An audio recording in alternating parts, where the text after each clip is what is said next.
Who here likes having big birthdays? When it's your birthday, you like all the attention that you receive. You feel like it's a special occasion. You want to go out and celebrate the right way. Who here is like that? Who's on the other end of the spectrum? When it's your birthday, it's no big deal. It's like any other day. You don't want all the attention, and you're content to just kind of stay at home and take it easy. Who's in that group? Luke's in both. who's kind of in the middle? In between. Well, that's where I'm kind of in the middle, a little to the left, where I like having a good time, but I don't need something completely over the top. About a month ago, I celebrated my birthday, and a couple weeks before my birthday, my girlfriend Deborah told me she had this one planned. She was going to take care of it and not to make any plans. So I'm not a big control freak or anything, but I do take comfort in knowing what's going on when I'm involved in it. So naturally, this interested me, and I wanted to know what she had in store.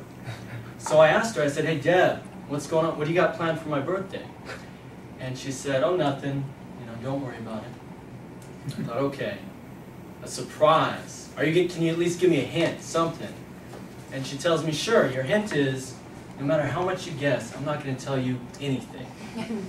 I'm thinking, okay, I know how stubborn she is, so I don't even test her. I figure I'll pick up some clues along the way, so I just let it pass. The problem is I don't pick up any clues. She says nothing about it. In fact, my friends say nothing about it. My own roommates, they don't even bring it up. And I'm thinking, maybe this year I'm not going to do anything fun for my birthday. Maybe I'm going to sit at home and watch reruns of Entourage by myself all night. So I start to get a little worried. And then finally, the following day, on my birthday, I do get a clue.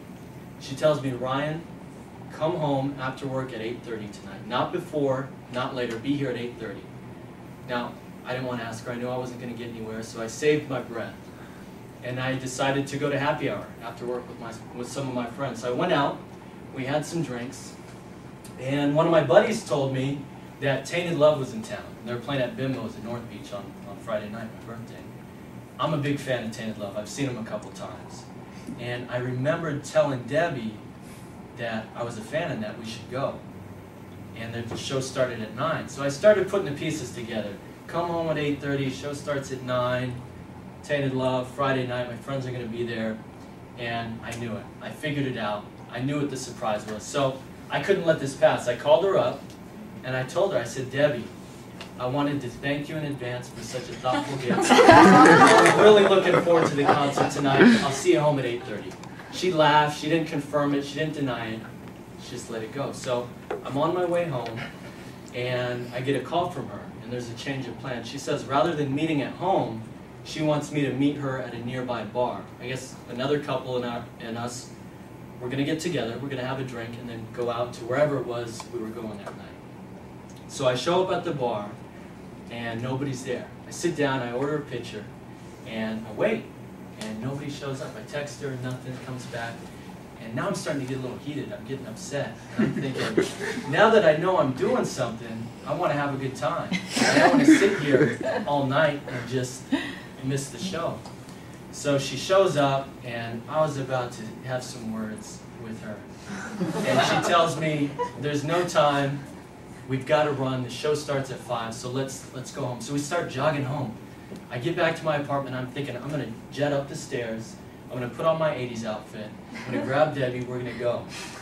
And so I go up the stairs. I open the door, and I hear, "Surprise!"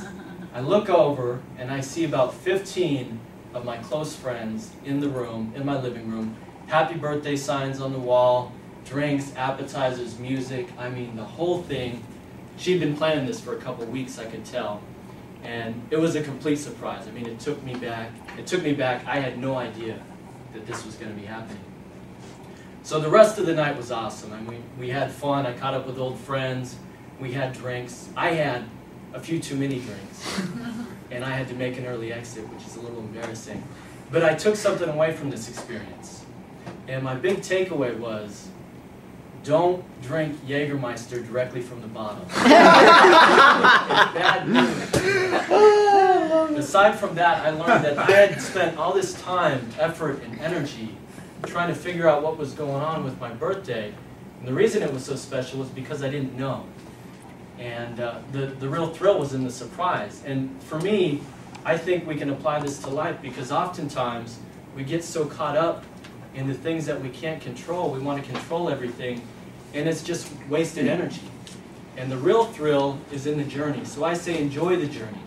Go with the flow and let the destination take care of itself. Thank you.